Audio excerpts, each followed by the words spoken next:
Welcome to your first lecture on water resources. This first lecture is going to present you with some of the terms associated with water as a resource.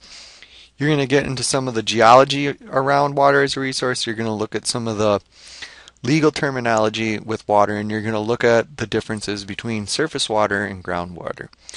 At the end of the lecture, we're also going to explore one case study before we get into the next lecture of a series of case studies.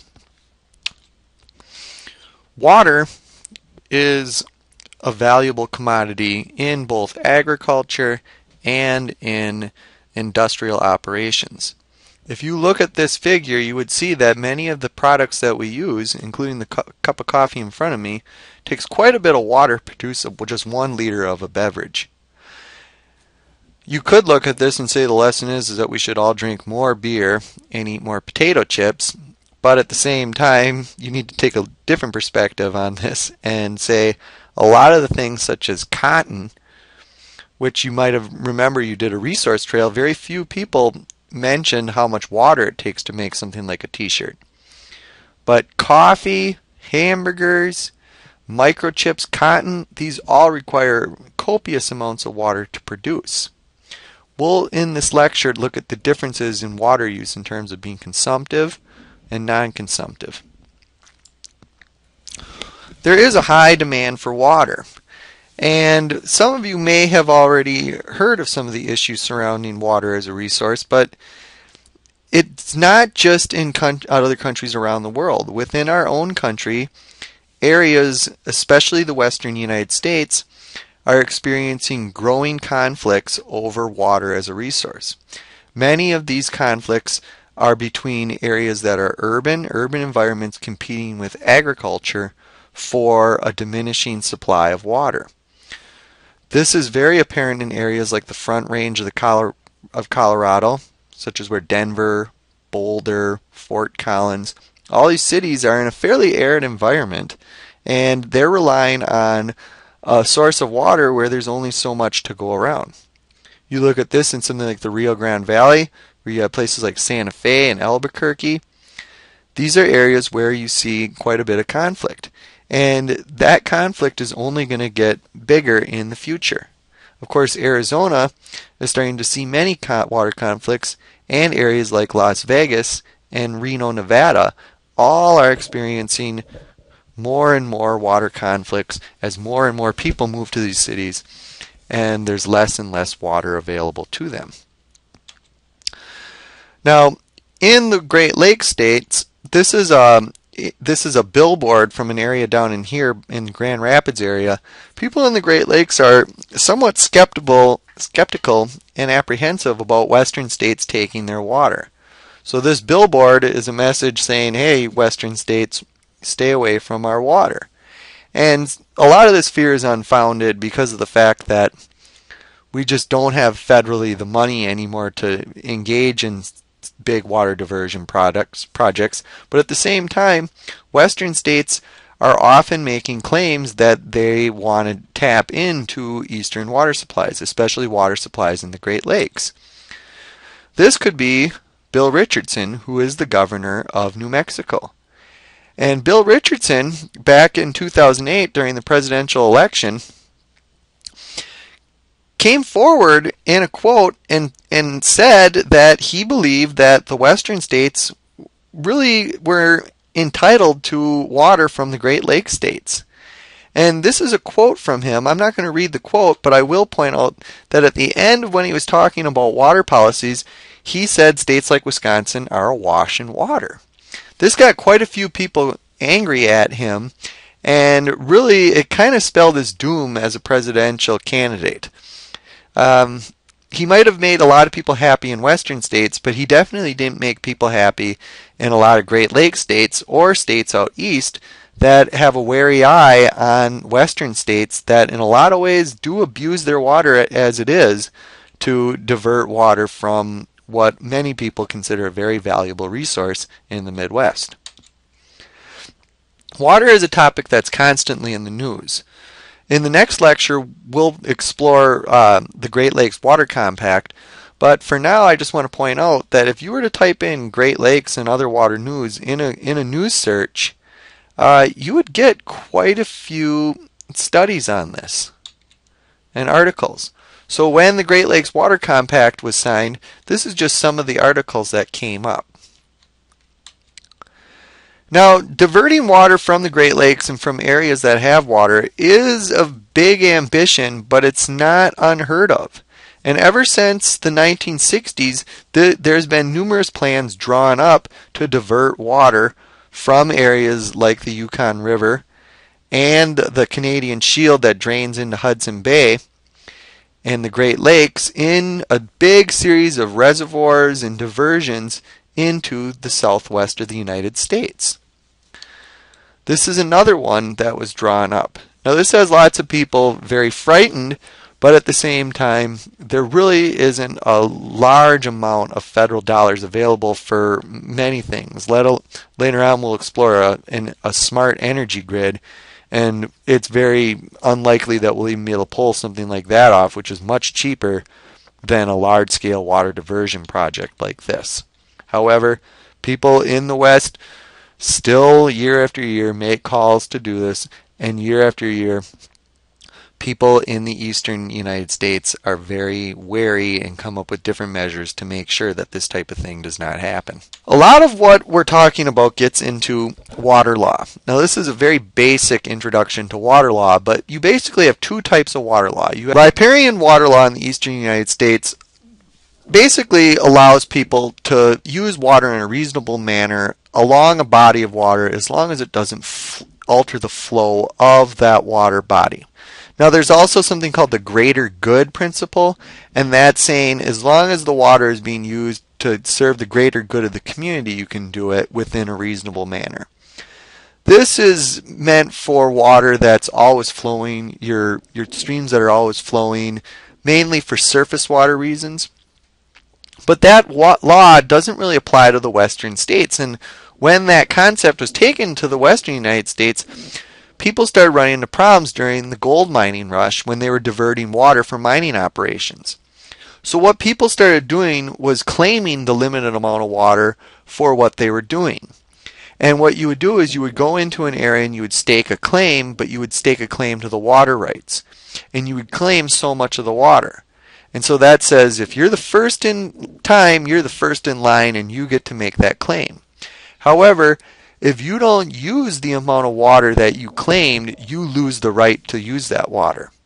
So it's the use it or lose it principle. This means that in these western states, you have different communities, you have different farming operations that made claims to water that are entitled to so many acre feet of the flow of that river. Now, acre feet is what it takes to flood 1 acre of land with 1 foot of water.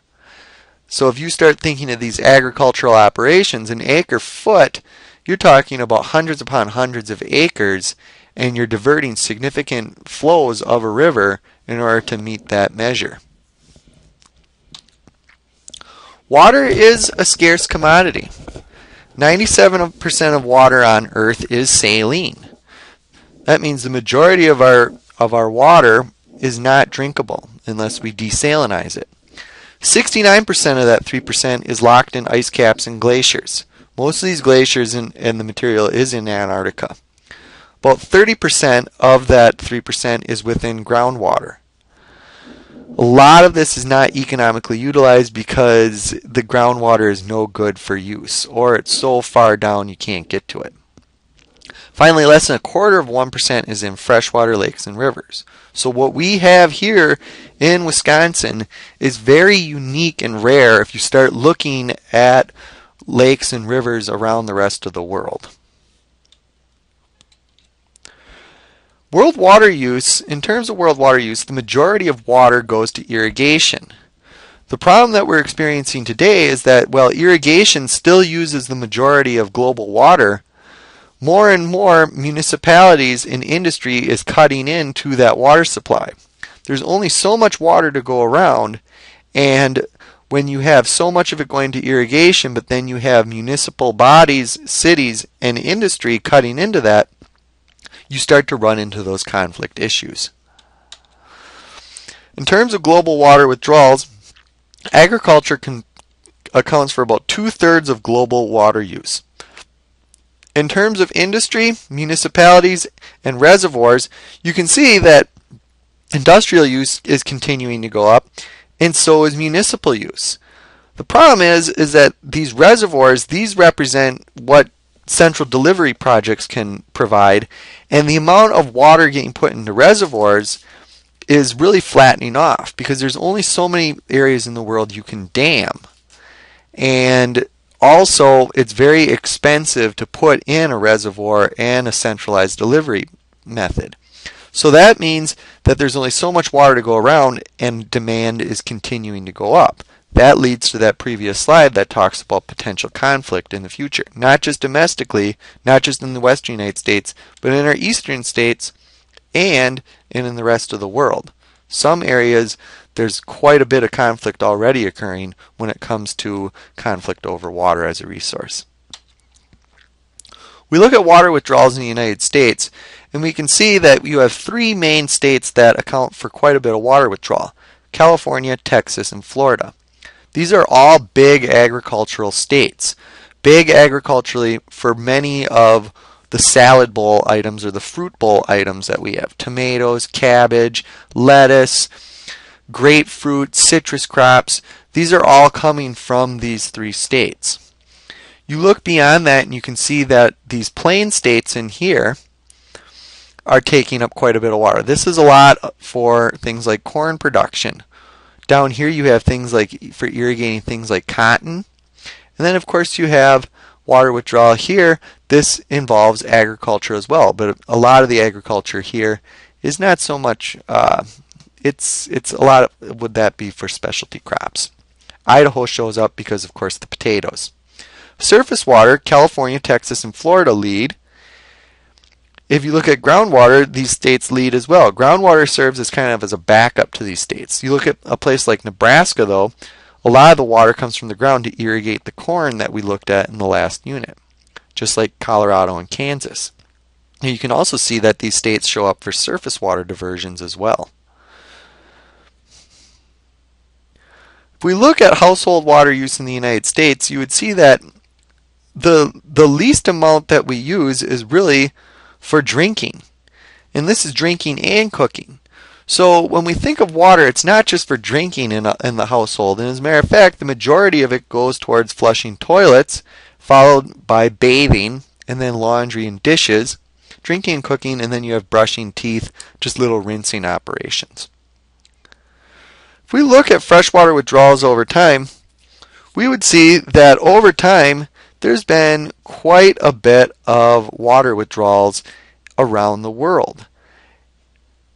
You can see how much water is being withdrawn around the world, especially in areas like this. Now, when we look at water withdrawals, we want to look at it in terms of consumptive versus non-consumptive water use. Consumptive water use is using the water in a manner that alters the state of that water. So you can consume it. If you're using water for agriculture, that's going to be consumptive. Non-consumptive water use is things like using water for recreation purposes, for industrial operations such as a cooling plant at a cooling operation at a power plant, or cooling using water as a coolant in industrial activities such as a paper mill. You might be changing the temperature of the water, but you're not converting its form in any shape or manner. In agriculture, you're converting that water to where you're taking it into the plant. So you're changing its form. Or if we're consuming it for drinking, that's changing its state. If you're irrigating with it, that water that's not taken up by the plant is lost to irrigation purposes, so you're consuming that water. Non-consumptive is you're not consuming the water. The water is still there. It hasn't altered states. You can alter its temperature, but you're not altering it beyond that. So which of the following is not a consumptive form of water use? Agriculture, power plant, drinking water, coffee production. If you were to say a power plant, you're right, because remember, in industrial operations, if you're just using it to cool, then it's a non-consumptive use. In-stream water use is a non-consumptive use. So in-stream water use, you can have an ecological service. That means that water serves many purposes for the ecology of a system. If you look at things like crabbing operations, crayfish farming, catfish farming. This would be an ecological service. Our fisheries industry in the Great Lakes in Wisconsin, Minnesota, all our inland lakes and our inland rivers, managing those fisheries for recreational purposes is an in-stream water use. That means the water is being as a resource for us to use for that purpose. Water transport. Now we don't think about this so much here in Eau Claire, but it used to be like that when we were transporting all the logs down the river. For those of you who visited the Mississippi River, you would see the barge traffic on the river. That's an in-stream form of water use. In-stream water use can be a hydroelectric energy facility, as you see over here, to where the water is going through these intake valves. It's turning the generator, and of course that generator is providing electricity. As we'll see later, there's very few places in the world that you can have a large power generator such as this. And really putting in hydroelectric facilities is on a decline. There's more, especially in the United States, many of these facilities are actually being taken out of production. Then finally, recreation. This can relate to ecological service for things like fishing, but also boating, boating operations, swimming operations. All of this is an in-stream form of water use. Let's move into groundwater specifically. What you're looking at here is the Ogallala Aquifer. Now the Ogallala Aquifer is the largest continuous body of underground water in the entire world. It's projected to contain more water than what's in Lake Superior.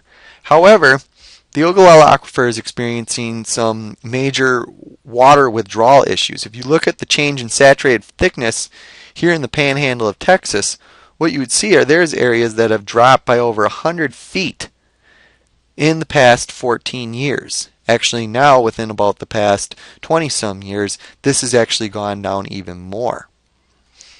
This is something that we'll explore at the end of this lecture. But freshwater, in terms of freshwater use for agriculture and domestic use, about 40% of our fresh water comes from groundwater. Why is it so appealing? Well, because of its year-round availability. It's because it's almost everywhere.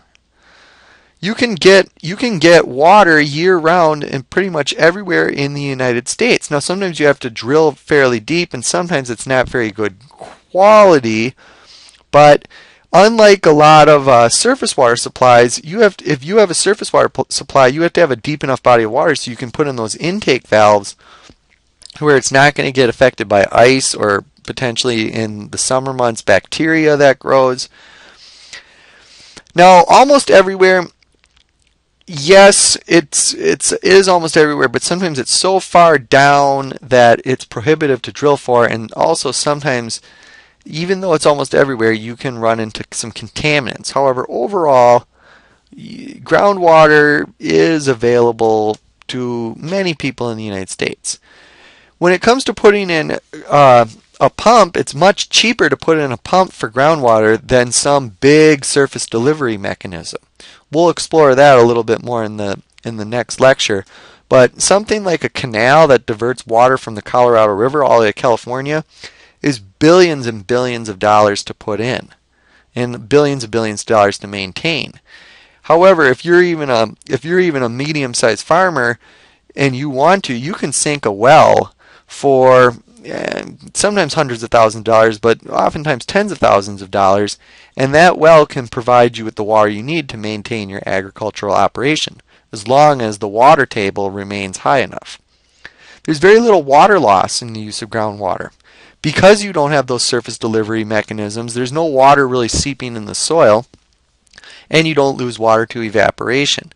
That's why a lot of communities also like putting in groundwater pumps to supply their cities with water, is because you don't have to deal with all those surface infrastructure costs, and you don't have to worry about water loss in delivering the water. And finally, quality. Overall, groundwater quality is better than surface water. Surface water often has to be treated for bacteria, for different viruses. You can run into siltification.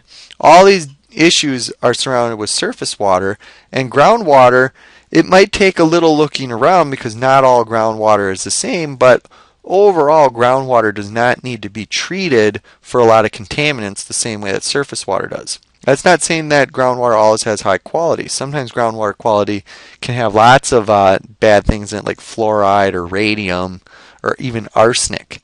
It just depends on a lot of times the bedrock. When it comes to groundwater law, this goes all the way back to 1894 when a guy by the name of Clesson S. Kinney looked at groundwater and surface water and said that the two were not connected.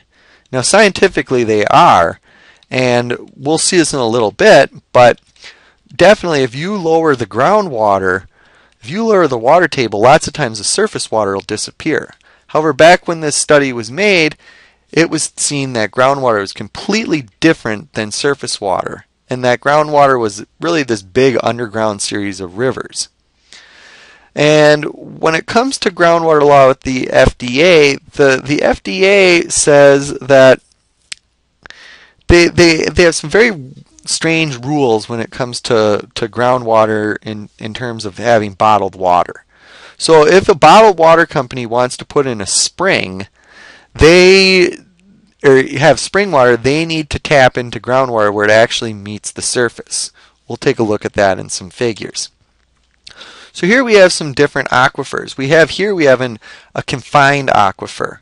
Now in a confined aquifer, if you put in a pipe and that water is under pressure and it comes out of the ground on its own accord, that's an artesian well. An artesian well has nothing to do with water quality. But for a bottled water company to say that's an artesian water source, it has to have that water come out of the ground under positive pressure. It has to flow out on its own. But even though water companies will advertise and say that they have this artesian spring water, it really has nothing to do with water quality. As a matter of fact, there was a place in New York called Love Canal, and Love Canal, New York, lots of people got cancer and got really sick because this confined aquifer was contaminated with some nasty chemicals. Another type of aquifer is a perched aquifer. And so a perched aquifer is when you have water on some type of an upland surface and it drains through, it hits some type of layer that's impermeable and it flows sideways and then it meets the ground right here. This would be a spring. So where that water is meeting the surface, that water table is meeting the surface, you have a spring deposit. Once again, if you're a bottled water facility, if you say you have spring water, you have to tap into a perched aquifer to where there's a spring in the local vicinity. It has nothing to do with the quality of the water, it's just on the nature of that aquifer. And really, oftentimes, when you start looking at bottled water, these companies would be much better suited to tap into a non-perched aquifer because the quality would be much better, but because they want to have that name spring attached to it, because of USDA guidelines, they go into the perched aquifer, which is lowered much easier than something like an unconfined aquifer down here. And so all of these, where the soil stops being saturated and you go from all the voids between the grains filled to not filled, that's what you call your water table. So everything in here is your aquifer. Everything above here is not in the aquifer. Right here, between saturated and unsaturated, that's your water table. Aquifers like a porous water-bearing layer of sand, gravel, or rock. The finer the materials in an aquifer, the less it's going to yield. It's not going to be as good. The water's not going to flow through it as well. Something like the Ogallala is so nice because it's all sorts of layers of sand and gravel. Hundreds of thousands of feet of it.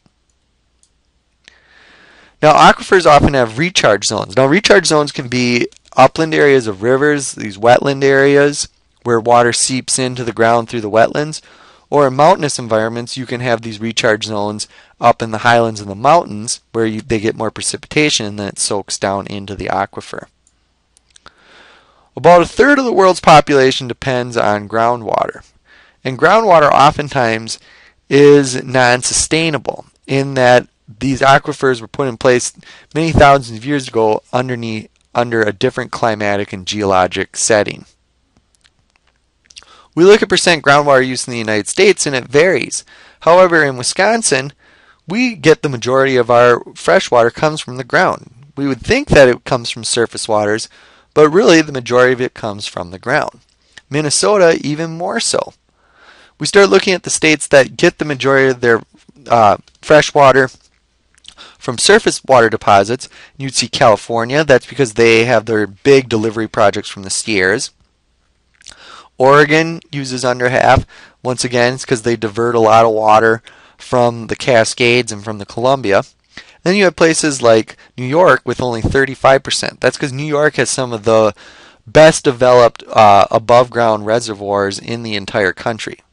Pretty much the state of New York relies on a bunch of reservoirs in the Catskills for their water supply. In New York water, lots of studies have been done on this, is their drinking water in New York City is better quality than the majority of bottled water that you can buy there. However, people still insist on drinking the bottled water there. You look at a place like Florida. When we think of Florida, we think, well, there's the Everglades, all these swamps and everything. They've got to get their water from the surface. No. Majority of water in Florida, 93% of it, comes from the ground. Now, there's issues with relying on this groundwater. You can overdraw groundwater. If you draw more water from the ground than what's being recharged in those recharge zones, you can lower the water table and make your groundwater pumps obsolete until you drill a deeper wells. Now, deeper wells means that people who don't have as deep a well run into issues because a cone of depression forms. Finally, if you start drilling into the ground and you get groundwater and you use quite a bit of it, when you start getting to the lower portion of the water table, you start getting into some poor water quality and you start getting some pretty bad elements into that water, such as arsenic, fluoride,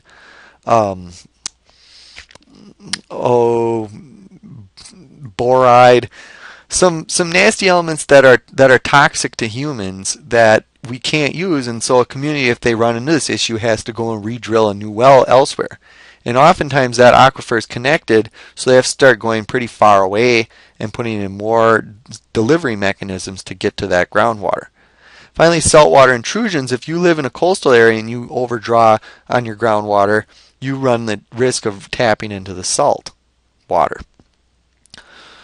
Here we have a formation of a cone of depression in the water table. So this is from overdraw, and it's from a very deep well. So this person who has a lot of capital, a lot of money, puts in a fairly deep well. They have a really powerful pump, and they pull out more water than what can flow in.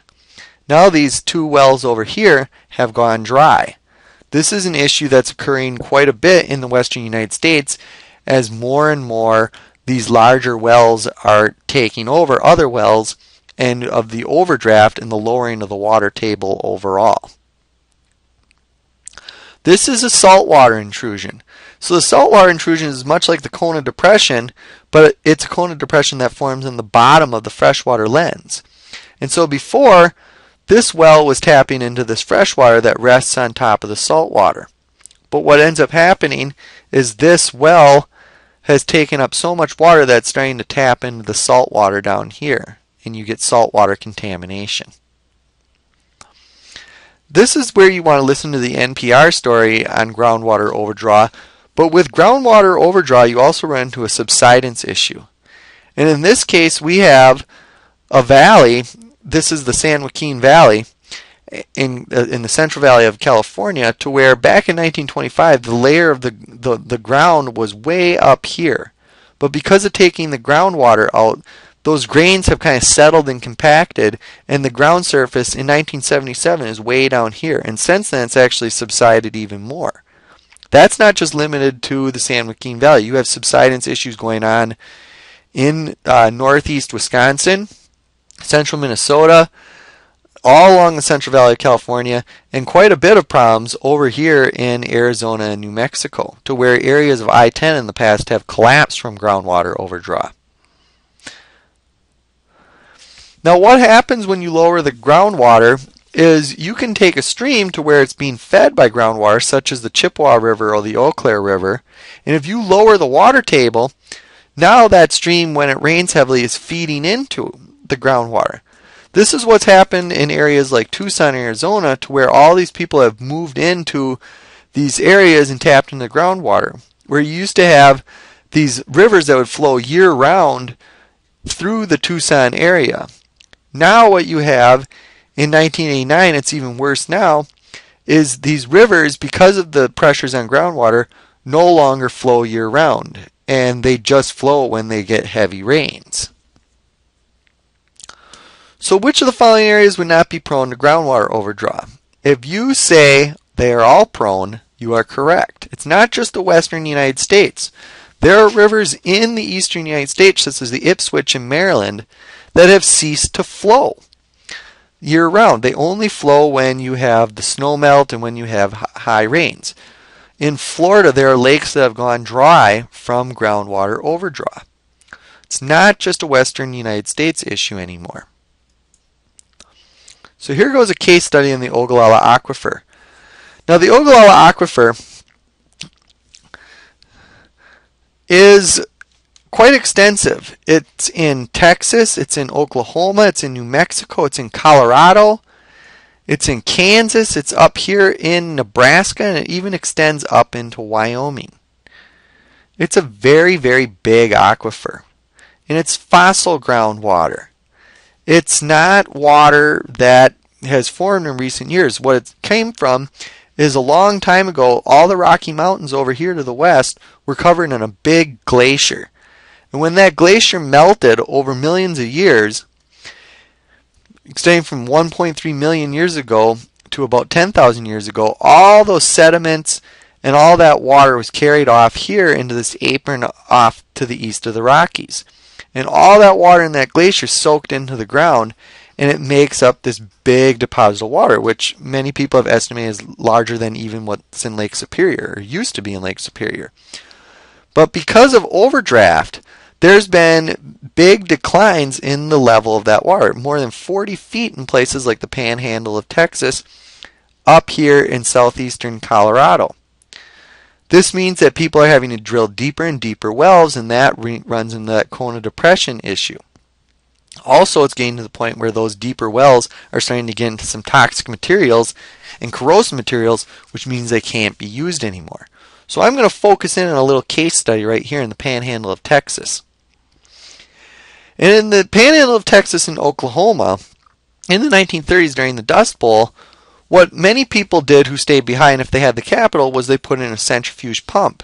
Now, these centrifuge pumps run on diesel, and you sink them to depths of over 3,000 feet, and these pumps rely on centrifuge and fossil fuels to bring water up, and they can pump water at over 1,300 gallons per minute. So this is when you see that center point irrigation in the western plains, that's what's going on, is you have a centrifuge pump bringing that water from beneath the surface up to irrigate those crops. However, that water is fossil groundwater. The only real recharge area for this river is in areas like the Arkansas River up here, and up here in what's known as the Platte River. So Ogallala, normally I wouldn't throw in an oh shit, but Ogallala Aquifer really is an American dilemma. And this is a study that came out of Texas Tech University on the Panhandle of Texas, but it gives you an idea of the issues that your generation is going to confront in this, and actually in a very short period of time. This also, I like this study because it shows you what geographic information system can do.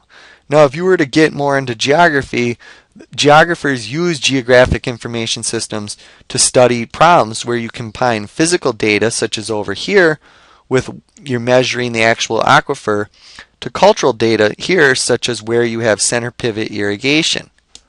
If we look at this, zoomed in, you would see that those red areas have about 15 years left of aquifer lifetime. In some areas, much less than that. So all that area in red, they have 15 years left before they're going to have to start doing dryland farming, which in this western environment, that's New Mexico right there. Dry grassland, desert. Or they're going to have to switch over to some type of other economic activity. Now, if we look over here, the reason why there's only 15 years left in these areas is because it corresponds with these little green dots, which is the center point irrigation. And so you might be wondering, well, what's growing there? What are they growing so heavily in these center point irrigation fields that has led to less than 15 years left of the aquifer. The pattern is right there. See the pattern to where it corresponds with the red? The heaviest irrigation fields are the ones that correspond with the red. When you look at this, think of the Buffalo Commons reading that you're going to have coming up. The Buffalo Commons is an idea that's being proposed on how to convert this area when the water dries up into something that can still be an economic entity. And so what people are proposing is we turn this into, once again, a buffalo grazing area that is going to have more of a national park type setting rather than an agricultural setting. And it used to be dismissed, but more and more people are looking at this idea. So I think in the next unit is when you'll have this reading, but it's related to what you have going on here in the rest of the West, where the Ogallala Aquifer is going down rapidly. And within your lifetime, it will no longer be economically viable to extract from. Now, if we look at this map, we can see that you have cotton production in Texas. So all those dots are related to some very significant cotton production. Now, this is the boundary of the Ogallala Aquifer. Now, cotton, for those of you who did the t-shirt, you would know that cotton is very cheap to grow. As a matter of fact, or to sell. Cotton you don't get a lot of money for, but cotton requires a lot of inputs. And so cotton needs to be subsidized heavily. But cotton that we grow here in the United States isn't even that good. There's Egyptian cotton that's much better than the cotton we grow here. However, because of vestiges of the past, many people still engage in cotton production in this area. And it's very heavily subsidized. If you look at these counties are receiving up to $56 million a year subsidizing that cotton production in an area where you have a depleted aquifer. Now, to many people this doesn't make sense, and to me that doesn't make sense, because these are federal tax dollars that are going to grow a crop that you wouldn't even be able to make money on were you not subsidized to grow it. And lo and behold, actually the governor of Texas got his start in this area of western Texas. And it just so happens to be that he's very against big government and government payouts, but if you look a little bit into his background, he was a farmer out in West Texas who did receive quite a bit of federal subsidies for what he was engaging in. So if we look at this in terms of a GIS overlay, this is what you would do within a GIS. This is if you were to explore your career as a geographic major more, this is what you would be doing analysis with. But you can combine different sets of data and do overlay analysis, where you can combine the level of the aquifer with what you have in terms of federal subsidies and cotton production. So I'm just going to do an overlay here in PowerPoint where I do a fading operation to show you how high cotton production corresponds highly with federal subsidy dollars. So if we fade that in, you look at that and you can see that the highest federal payments correspond with the highest federal subsidies. And if we were to look at that in conjunction with the highest groundwater withdrawal, you would see it takes up this exact same area as well. So this is why in your generation, and this gets into the critical thinking, your generation is going to have, and my generation too, is going to have to think of, well, what are we going to do with this area when it becomes a non-economic commodity? There's going to be some big changes here, and a lot of these counties are going to run into some big issues down the road when that groundwater supply runs out.